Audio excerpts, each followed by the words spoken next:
Toda a minha vida, minha formação musical, cultural, por assim dizer, foi a Rádio Planalto de Carpina.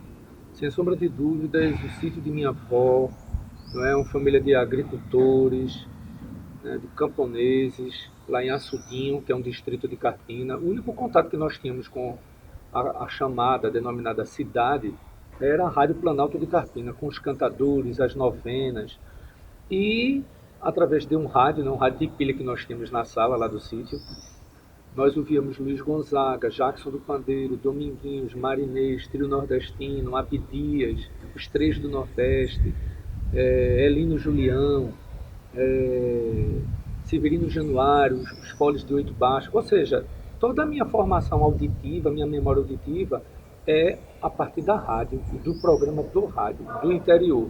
E nesse universo, é, Jackson do Pandeiro estava sempre presente, né? A forma de cantar, o jeito de interpretar, né? Que me marcou profundamente, que me fazia feliz, alegre, que era uma música prazerosa de ouvir.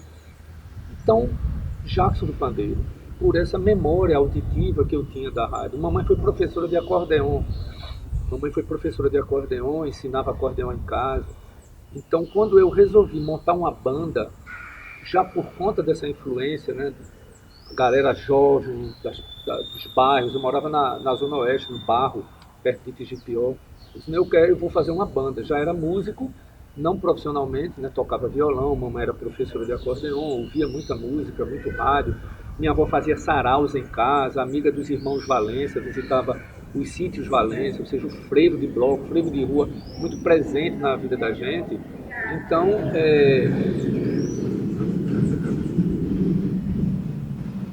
aqui corre esse risco. Sim. Então, como a música já fazia parte do meu cotidiano, Jackson do Pandeiro, para mim, era o diferente. Era um cara que cantava de forma diferente, era o cara que tinha um visual, não é, menos, sei lá, menos caricaturado, como vaqueiro, boiadeiro, assim, caricaturado no bom sentido, certo? Mas ele me soava mais urbano, inclusive muito parecido com a minha trajetória, né? Que eu venho de Carpina e hoje eu estou na parte urbana, na metrópole.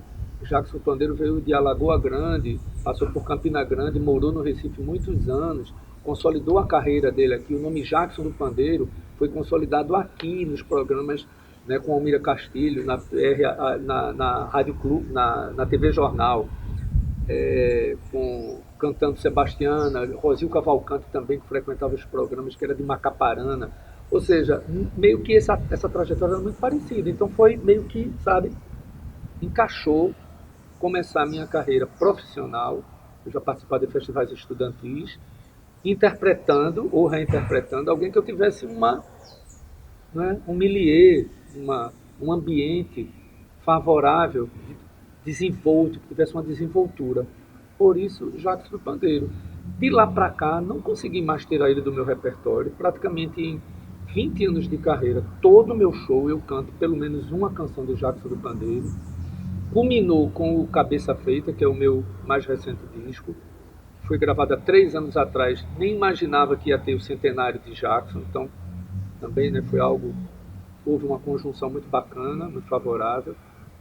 E eu canto Jackson como se fosse cantando música minha. Tem essa questão afetiva, assim, né? Tive uma amizade profunda com a viúva dele, com a Almira Castilho, já falecida, grande amiga, que me confidenciou muita coisa também da carreira do Jackson, do processo de composição dele, de criatividade, de gravação, de gravadoras, de ambientes, da religiosidade que Jackson também exerceu.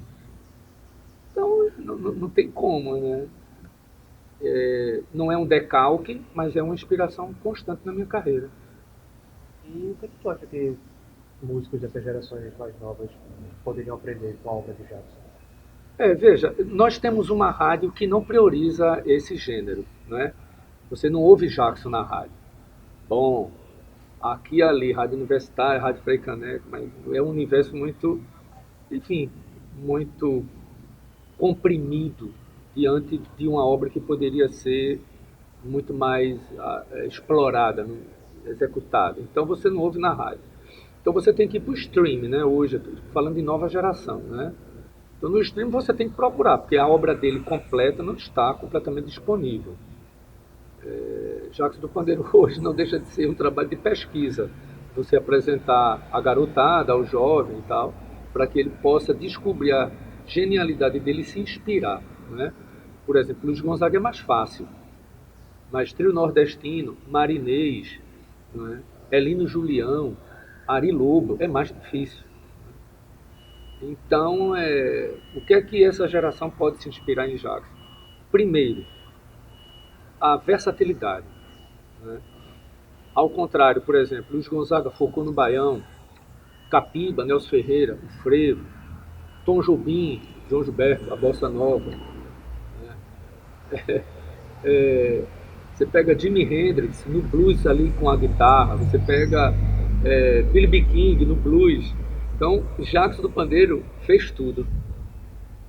Ele foi versátil, para não dizer híbrido, né? Ele foi versátil, complexo, nesse sentido de complexidade, como, não é, a, explorando, trabalhando, criando várias coisas, várias formas musicais. Então ele gravou maracatu, foxtrot, música religiosa, música de terreiro no caso, pontos de Xangô, ele gravou baiões, ele gravou shotes, ele gravou cocos, ele gravou rojões, ele gravou marcha junina, ele gravou frevos, carnaval. Então veja, eu citei 10 formas musicais. Então isso uma boa dica para quem quer começar uma carreira, uma banda, inspirando-se na música de Jacques do Pandeiro. Não digo apenas fazendo trios de pé de serra ou trios de forró, mas qualquer gênero musical, explorar essa genialidade versátil dele, que é raro hoje, né? Hoje um músico ele pega uma gaveta e ele joga a carreira dele ali naquele compartimento, né? Essa questão dessa especialização das coisas. E Jackson foi amplo. Sambas, o cara gravou sambas, ele fez sucesso no Rio de Janeiro, no Reduto de Cartola, não é? Chacó do Bando, ou seja, genial. Então esse é um ponto de inspiração. Outro de superação, negro, aprendeu a escrever o nome dele aqui, foi alfabetizado pela esposa e por Almira Castilho, praticamente. É, todo um biotipo diferente, né, dos artistas bonitos da MPB. Então Jacques do Pandeiro correu por fora, foi um lado B e não deixou de emplacar uma genialidade na prateleira da música brasileira. Eu acho que isso é fantástico. A instrumentação, zabumba, triângulo, ganzá, sete cordas, guitarra, metal, trombone, trompete, tuba, teclado, é uma fonte de inspiração para quem quiser realmente começar a fazer algo com um sotaque de renovação na música brasileira, ou no rock, ou na música eletrônica, Jackson Pandeiro. Para a gente finalizar, ele fala assim, então, essa forma talvez mais geral, né? Qual seria o legado do Jackson nesses 100 anos? Cara, o legado de Jackson, primeiro, é uma continuidade do gênero, não é? A gente tem uma música classificada como nordestina ou como cultura popular. É uma música de resistência, é uma música feita com extrema dificuldade, né? Você vê os mestres e as divas da cultura popular vêm de classes econômicas sacrificadas, então há uma continuidade. Acredito que o gênero forró, que foi o gênero no qual Jackson foi emblematizado, superou a sazonalidade. O forró hoje ele não ficou restrito, engessado em junho, né? Ao contrário do frevo, que está lá preso no carnaval em fevereiro, continua engessado, infelizmente. Então eu acho que Jackson tem esse legado. Bom, esse termo é um pouco delicado, mas assim, descaricaturar o gênero, não é? A forma dele se vestir, a forma dele. Ele fez cinema também. Eu acho que ele traz um traço mais tropicalista, né? Mais pós-moderno para o gênero, né? Traz essa coisa do matuto esperto, elegante, que se pronuncia bem, que tem preocupação com a dicção, com as palavras, né? Outro legado, a forma interpretativa, né? Foi um santo nessa forma interpretativa de dividir, de cantar, né? O que Lula Queiroga chama do forró speed, o forró ligeiro, o forró, né, rebuscado, ágil.